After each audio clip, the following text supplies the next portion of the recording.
Imagine waking up one morning and discovering that everything you have, every meal, every hope, every plan for the future, has simply rotted away overnight. Not figuratively, literally. The fields that kept your family alive are covered in a black, foul-smelling sludge. The potatoes, which were perfectly fine just days ago, have turned into a pulpy, stinking mass. And you know, in the pit of your stomach, that winter is coming, and there is nothing left to eat. This is not a scene from a novel. This happened in Ireland in 1845, and what followed would be one of the most devastating human catastrophes of the 19th century. A tragedy so profound that it didn't just reshape a country, it reshaped an entire city on the other side of the Atlantic Ocean. But to understand what the Irish brought to Philadelphia, you first have to understand what Ireland took from them. So, what was Ireland actually like before the famine? Let's set the scene. The year is 1844. Ireland is under British rule. It has been for centuries. And the society that exists there is deeply, structurally unequal in ways that are hard to fully grasp today. The island is overwhelmingly rural. Most of the population lives in small agricultural communities, scattered across a landscape of green hills, stone walls, and modest thatched roof cottages. These are not prosperous farming families.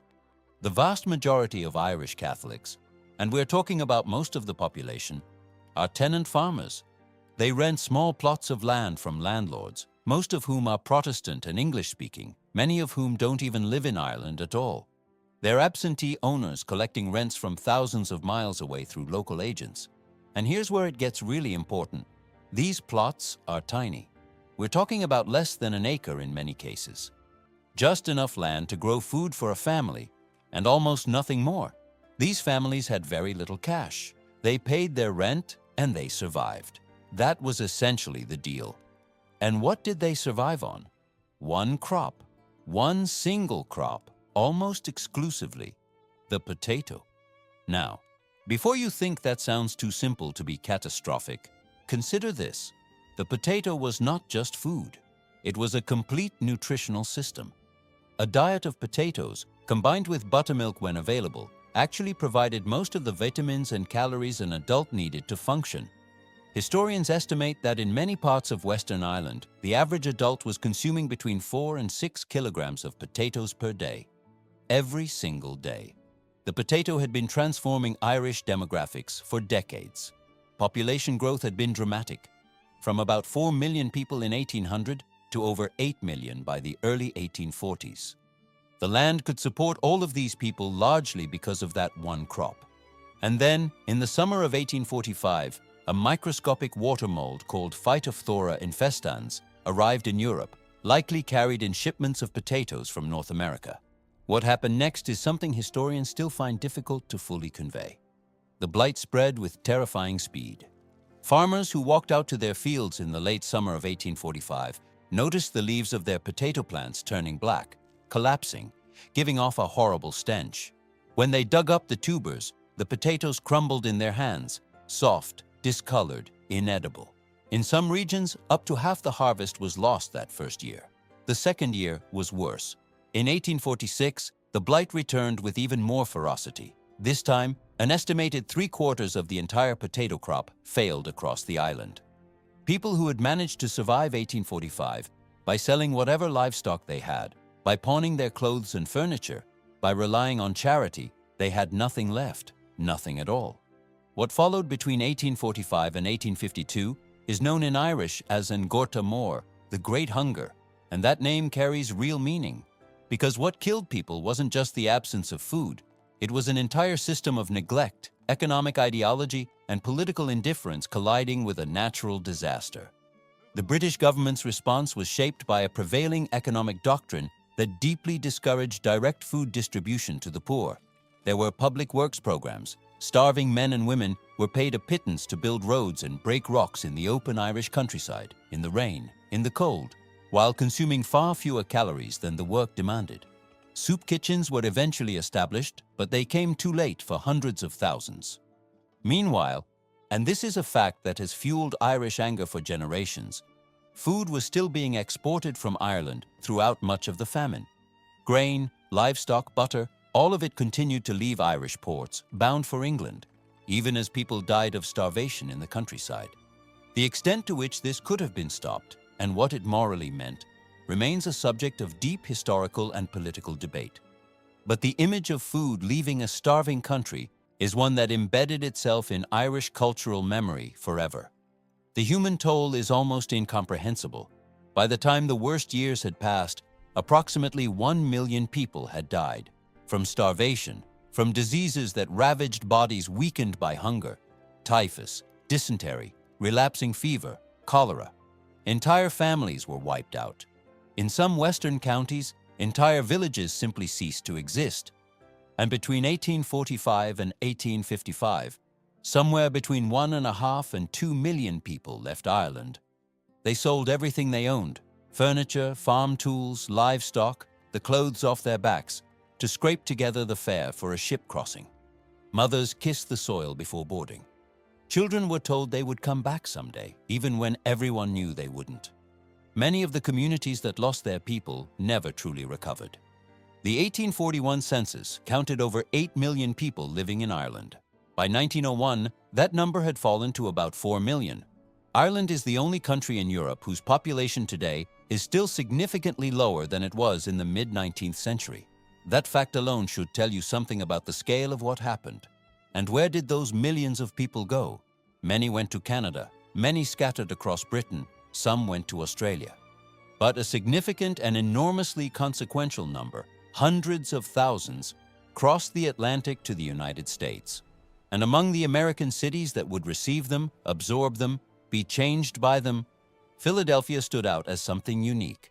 A city in the middle of an industrial explosion, desperately hungry for labor, sitting on the eastern seaboard with its docks open and its factories humming. The tragedy that began in the fields of Ireland was about to become the story of a city. Here's a question worth asking. Of all the cities in America, why Philadelphia? Because when we think about Irish immigration in the 19th century, the first name that comes to mind is almost always New York. The harbor, Ellis Island, though that wouldn't open until 1892, the iconic image of a ship passing the coastline and immigrants crowding the deck for their first glimpse of America. New York dominates the popular imagination, but Philadelphia tells a different story, and in many ways a more complicated and revealing one.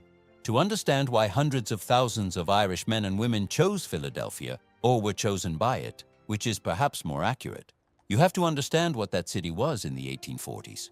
Because Philadelphia in 1845 was not just a city, it was a machine. A roaring, expanding, chaotic industrial machine that needed fuel. And the fuel it needed was human labor. Let's go back a little further. Philadelphia had been one of the most important cities in North America since the colonial era. It was the birthplace of American independence, the home of the Constitutional Convention, and for a brief period, the capital of the new nation. By the early 19th century, it was already one of the largest and most economically active cities on the eastern seaboard. But something was happening in the 1840s that was transforming Philadelphia at a pace nobody had quite seen before. The Industrial Revolution, which had already reshaped Britain, was now tearing through the American Northeast with extraordinary force. And Philadelphia was right at the center of it. Textile mills were expanding rapidly. Iron foundries and metalworking shops were multiplying across the city and its surrounding districts. The construction industry was booming as neighborhoods pushed outward in every direction. Streets needed to be paved, buildings needed to be erected, infrastructure needed to be built, fast and on a massive scale. And then there was the railroad. The railroad changed everything. By the 1840s, Pennsylvania was in the middle of one of the most ambitious infrastructure projects in American history. The Pennsylvania Railroad, which would eventually become one of the most powerful corporations in the United States, was being built, expanded, and extended across the state. Before that, canal systems had already required enormous workforces to construct. All of this required something that was suddenly in very short supply: workers willing to do dangerous, backbreaking, poorly paid physical labor. American-born workers, as the economy expanded and opportunities grew, were increasingly able to find better options. The demand for unskilled and semi-skilled labor was enormous, urgent, and largely unmet. Philadelphia also had something else working in its favor: geography. It was one of the busiest ports on the Atlantic coast, second only to New York in terms of trade volume. Ships coming from Liverpool, Cork, and Dublin regularly docked at Philadelphia's wharves. The passage was well established, the routes were known, and the shipping companies were actively, sometimes aggressively, advertising their services to desperate Irish families. Shipping agents in Ireland would post notices in villages and market towns. The fare varied, but some of the cheapest crossings landed passengers in Philadelphia rather than New York. For a family trying to stretch every last penny, that price difference could be decisive. But here's something that doesn't always make it into the history books: the role of family networks. Immigration historically is rarely random. People don't simply pick a destination from a map. They go where someone they trust has already gone. They follow a brother, a cousin, a neighbor from the same village who left 2 years earlier and sent back a letter, sometimes just a few lines, sometimes including a few dollars, describing what they found. These chains of migration, what historians call chain migration, were absolutely central to the Irish experience in Philadelphia. The first wave of Irish immigrants to arrive in the city, many of whom came before the famine in the 1820s and 1830s for economic reasons, formed the foundation of a network. When the famine hit and the desperate exodus began, these earlier settlers were already there. They knew which docks to avoid. They knew which neighborhoods had cheap rooms. They knew which foremen were willing to hire a man who just stepped off a ship. And they wrote home, or they sent word through neighbors returning to Ireland, or they prepaid passages for younger siblings and aging parents. Philadelphia, in this sense, recruited itself. Every Irish family that settled there and sent back a positive report was, in effect, an advertisement for the city. And the city itself was physically growing in ways that made it uniquely hospitable and uniquely exploitative toward new arrivals. The districts surrounding central Philadelphia, Kensington, Southwark, Moyamensing, Northern Liberties, were expanding rapidly. These were working-class and industrial zones, home to textile mills, tanneries, brickyards, and small manufactories of every kind. Housing was being built quickly and cheaply, which meant it was often overcrowded and poorly constructed. But it existed. There were rooms to rent, even if those rooms were dark and damp and shared by far too many people. For a family arriving with almost nothing after a traumatic ocean crossing, the ability to find any shelter at all within walking distance of available work was not a small thing. It was the difference between surviving the first weeks in America and not surviving them. The city also had an existing Catholic infrastructure: churches, small charitable organizations, a handful of Irish-born priests that provided at least a minimal support network for new arrivals. In a country that was overwhelmingly Protestant, the presence of familiar religious institutions, however modest, carried real psychological weight for people who had just lost everything. There's something else worth considering, something that gets at the deeper logic of why Philadelphia mattered. New York was bigger. Boston was in some ways more culturally connected to Ireland, but Philadelphia occupied a particular economic position at a particular historical moment that made it, for the Irish immigrant of the late 1840s, a place where survival was at least possible. Not comfortable, not welcoming in any official sense. The city's existing population was, as we'll see, often deeply hostile to the newcomers, but possible. And for people who had watched their neighbors die in Irish fields, possible was everything. The confluence of factors, the port, the railroad construction, the industrial expansion, the family networks, the affordable fares, the existing Catholic community, created a kind of gravitational pull. Philadelphia didn't open its arms to the Irish, but it needed them. And that need, cold and economic as it was, translated into opportunity for people who had absolutely nowhere else to turn. Hundreds of thousands would answer that pull. They would come traumatized, exhausted, and penniless, and they would proceed to build the city around them with their bare hands. But first, they had to survive the crossing. Close your eyes for a moment and try to imagine this. You are standing on a dock in Cork, Ireland. The year is 1847, the second and most devastating year of the famine. Behind you is everything you have ever known: the village where you were born, the fields your grandfather worked, the church where your parents were married. Ahead of you is a wooden ship, dark and creaking, sitting low in the water. You have never seen the ocean before. You have never been more than 20 miles from your front door. You have sold your furniture, your tools, your last cow. You are carrying what remains of your life in a single cloth bundle. And you are about to spend 6 to 10 weeks on that ship, crossing 3,000 miles of open Atlantic Ocean to reach a country whose language you may speak, but whose ways you do not know at all. This is not a dramatic recreation. This is the documented reality of what hundreds of thousands of Irish men, women, and children lived through between 1845 and the early 1850s. Who exactly were these people boarding the ships? The popular image of the famine emigrant is a lone young man, desperate and hungry, striking out to make his fortune. And while that figure certainly existed, the reality of Irish emigration was far more varied and, in many ways, more remarkable. Entire families emigrated together, grandparents, parents, children, sometimes multiple generations boarding the same vessel. A farmer who had spent 50 years working the same plot of land, who had never imagined dying anywhere other than the county where he was born, found himself at 60 years old crossing an ocean because there was simply nothing left to stay for. Young single men emigrated in enormous numbers, yes. But one of the most historically significant patterns of Irish emigration, one that distinguished it sharply from other European migrations of the same era, was the high proportion of women traveling alone. Irish women emigrated independently in numbers that surprised contemporary observers and continue to fascinate historians.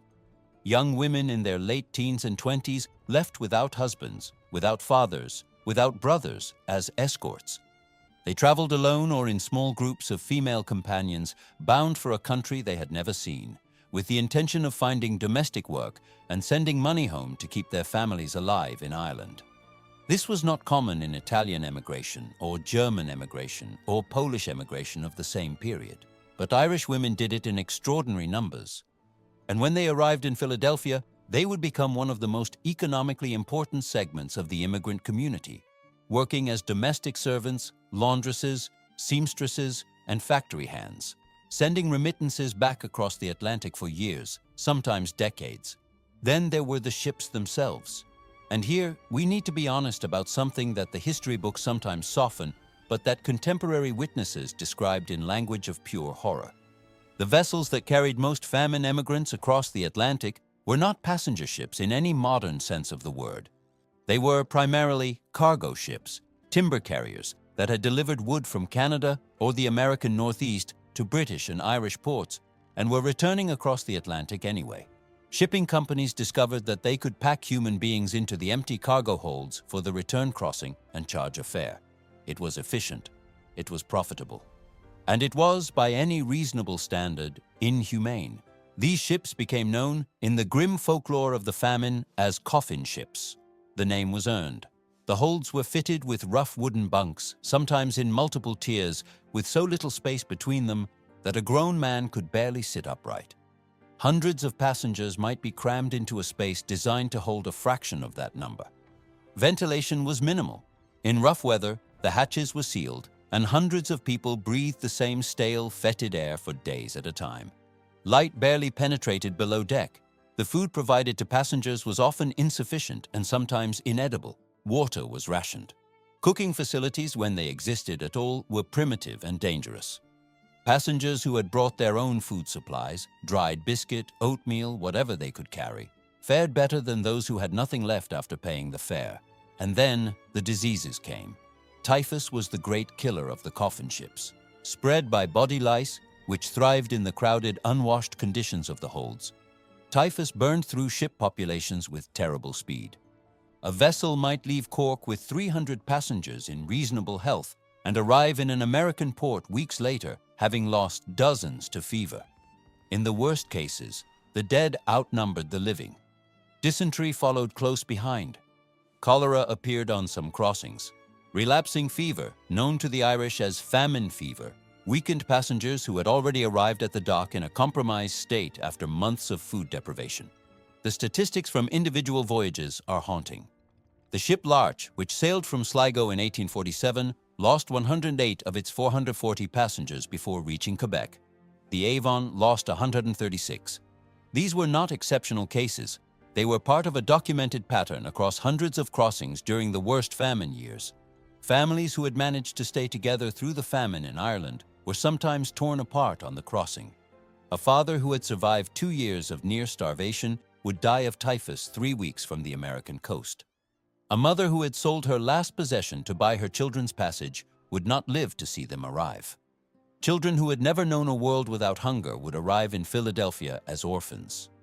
The people who stepped off those ships onto Philadelphia's wharves were not simply immigrants seeking opportunity. They were survivors of multiple consecutive catastrophes. And the physical and psychological weight of what they had endured was written on their bodies and their faces for anyone who cared to look. And what did they find when they arrived? Philadelphia in 1847 was a city of approximately 340,000 people, already one of the largest in the United States. To someone arriving from a rural Irish village of a few hundred souls, it would have felt like another world entirely. The noise alone was overwhelming. The clattering of horse-drawn carts on cobblestone streets, the shouts of vendors, the mechanical thunder of nearby factories, church bells, and the constant movement of thousands of people who all seemed to know exactly where they were going. The newcomers did not know where they were going, and the city was not particularly interested in helping them figure it out. The docks were chaotic and, for newly arrived immigrants, genuinely dangerous. A class of operators known as runners, many of them earlier Irish immigrants themselves, which gave the situation a particularly bitter edge, would swarm incoming ships. They would offer to carry luggage, recommend boarding houses, guide confused arrivals through the streets. The boarding houses they led people to were frequently filthy, overcrowded, and wildly overpriced. Some runners stole luggage outright. Others charged fees for services that were never rendered. A family that arrived in Philadelphia with the equivalent of a few dollars, everything they had left after paying for passage, could find themselves robbed of half of it within hours of stepping ashore. For those who survived the docks with their small resources intact, the next challenge was shelter. And shelter, in the Philadelphia of 1847, was deeply inadequate for the scale of human need suddenly washing up on its shores. The neighborhoods that would absorb the Irish, Moyamensing in South Philadelphia, the working-class districts of Kensington and Southwark, the crowded alleys of the older city center, were already densely populated. The arrival of tens of thousands of new residents in a matter of years pushed already strained housing into crisis. Cellars that had been used for storage became living quarters. Single rooms that might reasonably house a family of 4 were rented to 8 or 10 people. Yards between row houses were filled with makeshift structures. Sanitation systems, such as they were, collapsed under the weight of overcrowding. Outhouses were shared by dozens of families. Drinking water was contaminated. The same diseases that had killed people on the ships now circulated freely through the packed streets of immigrant Philadelphia. Cholera epidemics hit the city repeatedly in the late 1840s and early 1850s, and the Irish immigrant neighborhoods, already weakened by malnutrition, already living in the worst sanitary conditions the city had to offer, suffered disproportionately. And yet they stayed. They found each other. They knocked on doors where they heard Irish spoken. They asked in churches whether anyone knew someone from their county, their village, their townland. They found a cousin who had arrived 2 years earlier and was working on a construction crew. They found a woman from the next village over who knew of a family needing a domestic servant. The solidarity that emerged in those first desperate weeks was not organized or official. It was deeply human. The instinct of people who have been through the same thing to recognize each other across a crowd of strangers.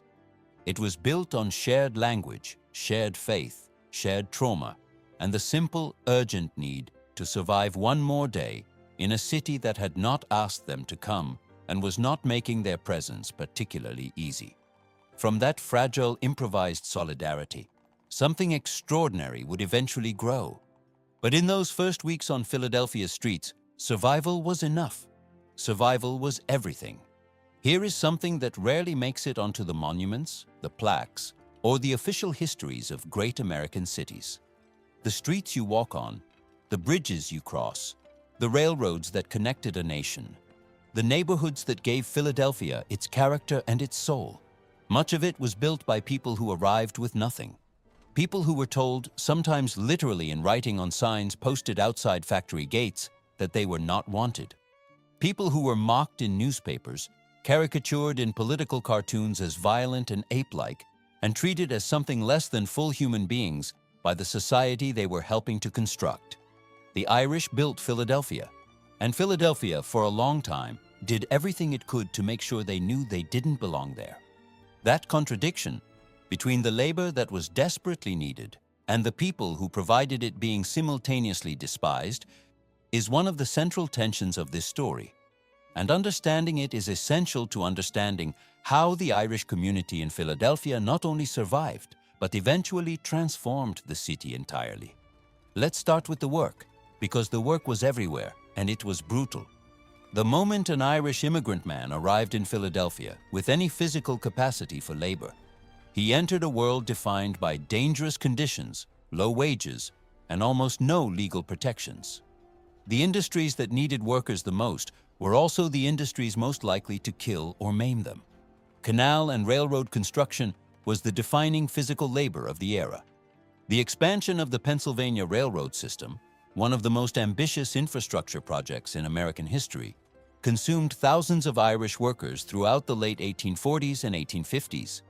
These men did not operate machinery in any sophisticated sense. They moved earth. With shovels, pickaxes, wheelbarrows, and their own bodies, they dug cuts through hills, filled in valleys, laid beds of crushed stone, and drove iron spikes through wooden ties mile after mile across the Pennsylvania landscape. Tunneling was among the most dangerous work of all. In the absence of modern drilling equipment, workers used hand drills and black powder to blast through rock. Accidents were frequent and often fatal. A misplaced charge, a miscalculation in the fuse timing, a tunnel wall that gave way without warning. These were not rare events. They were occupational hazards that foremen noted in logbooks with chilling matter-of-factness. The pay for this work was poor. Irish laborers were consistently paid less than native-born American workers doing comparable tasks. The logic offered to justify this disparity, that the Irish were less skilled, less reliable, less deserving, was precisely the kind of circular reasoning that sustains all systematic discrimination. They were paid less because they were Irish. And the fact that they accepted lower wages was then used as evidence of their inferiority. Back in Philadelphia itself, Irish men worked in the brickyards that supplied the building boom, in the iron foundries and metalworking shops of Kensington, in the textile mills of the surrounding districts, on the docks loading and unloading cargo, and in the construction of the streets, sewers, and public buildings that the rapidly expanding city required. And the women, Irish immigrant women in Philadelphia, deserve a chapter of their own, and history has not always given them one. Their economic contribution to both their families and the city was enormous, and it operated largely in the invisible spaces of domestic life. The primary occupation for Irish immigrant women in Philadelphia was domestic service. They cooked, cleaned, laundered, and cared for children in the homes of middle-class and wealthy Philadelphia families. The work was physically demanding, the hours were long, often from before dawn until after dinner, and the pay was modest. But it offered something that other forms of employment did not. Room and board included. For a young woman who had just crossed the Atlantic alone with almost no money, the ability to live inside her employer's house meant that nearly all of her wages could be saved or sent home to Ireland. And they sent it home. The volume of remittances flowing from Irish immigrant communities in American cities back to Ireland during the famine and post-famine decades was staggering. Historians estimate that tens of millions of dollars crossed the Atlantic in the form of prepaid ship tickets and money orders sent by Irish men and women in Philadelphia, New York, Boston, and elsewhere to keep their families alive or to fund the passage of the next sibling. Beyond domestic service, Irish women worked as laundresses, as seamstresses in the garment trades, as operatives in textile mills. Some ran small shops or boarding houses. Their economic activity was, in every measurable sense, indispensable to the survival of the immigrant community. And yet it remained largely invisible in the official narratives of how Philadelphia grew. Now let's talk about the hatred. Because it was real, it was organized, and it was violent. The Irish who arrived in Philadelphia in the 1840s entered a city with a significant and vocal population that did not want them there. This hostility had deep roots. It was not simply a reaction to the sudden arrival of large numbers of desperate immigrants. It drew on decades of anti-Catholic sentiment, on nativist political ideology, and on genuine economic anxiety among working-class Americans who feared competition for jobs and housing. The nativist movement, organized under various names, most notably the Know Nothing Party in the 1850s, was built on the premise that America was a Protestant nation whose identity and institutions were threatened by Catholic immigration. The Irish, as the most visible Catholic immigrant group of the era, became the primary target. Newspapers ran cartoons depicting Irish men as ape-faced drunkards, violent and incapable of self-governance. Political speeches warned of a Catholic conspiracy to hand American democracy over to the Pope. Employment advertisements sometimes carried the notation, "No Irish need apply," a phrase that became a symbol of institutionalized discrimination, though historians continue to debate its precise frequency and geographic distribution. But the most dramatic and terrifying expression of this hostility didn't come through newspapers or political speeches. It came in fire and blood in May and July of 1844, just 1 year before the famine's worst effects began pushing hundreds of thousands of Irish toward American shores. The Philadelphia nativist riots of 1844 are one of the most important and least remembered episodes in the city's history. The violence began in the Kensington neighborhood, ironically one of the areas with a significant existing Irish population, after tensions between nativist groups and Irish Catholic residents escalated during a political meeting. Over the course of several days in May, nativist mobs moved through Irish Catholic neighborhoods, burning homes and businesses. 2 Catholic churches, St. Michael's and St. John's, were burned to the ground. Dozens of homes were destroyed. The violence returned in July, this time centered on the Church of St. Philip Neri in Southwark. The state militia was called in. There was street fighting involving firearms. People died. The governor of Pennsylvania eventually deployed thousands of militia members to restore order. For the Irish families who arrived in Philadelphia in 1847 and 1848, many of whom had heard stories of the riots before they even left Ireland, this was the context they stepped into. A city where their churches had been burned, where organized mobs had attacked their neighborhoods, where the political establishment had been slow to protect them. And yet they came anyway, because the alternative was starvation. What happened in the decades that followed is one of the most remarkable stories of collective resilience in American urban history. The Irish community in Philadelphia did not remain passive in the face of discrimination. It organized. Beginning in the 1840s and accelerating through the 1850s and 1860s, Irish immigrants built an institutional infrastructure of extraordinary density and ambition.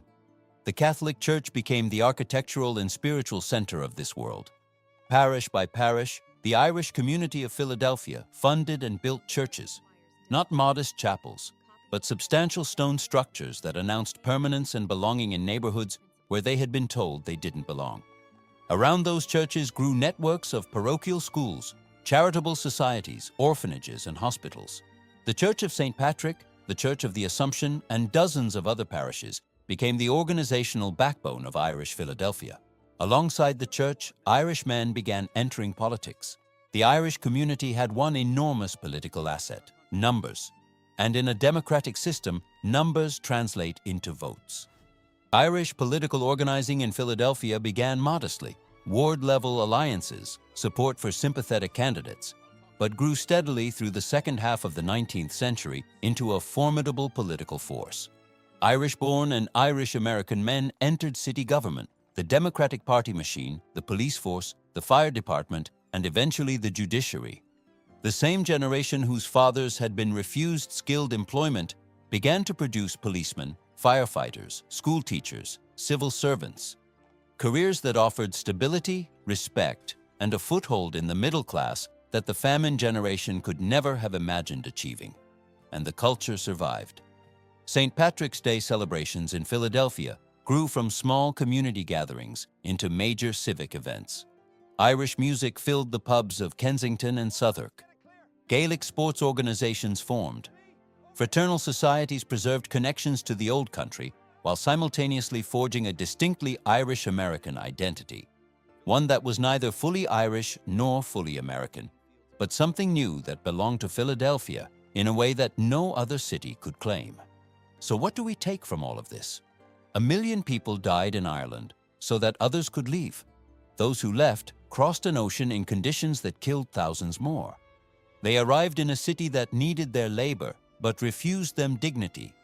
They were burned out of their churches, turned away from jobs, caricatured in the press, and told in 100 ways, explicit and implicit, that they did not belong. And then they built the city anyway, with their hands, their faith, their political intelligence, and the stubborn, unbreakable solidarity of people who have survived something that should have destroyed them. Walk through Philadelphia today, and the Irish are everywhere, in the neighborhood names, the church spires, the political dynasties, the fire stations, the surnames of judges and mayors, and ordinary working people. The famine generation is long gone, but the city they built with their broken, hungry hands is still standing. And that, perhaps, is monument enough.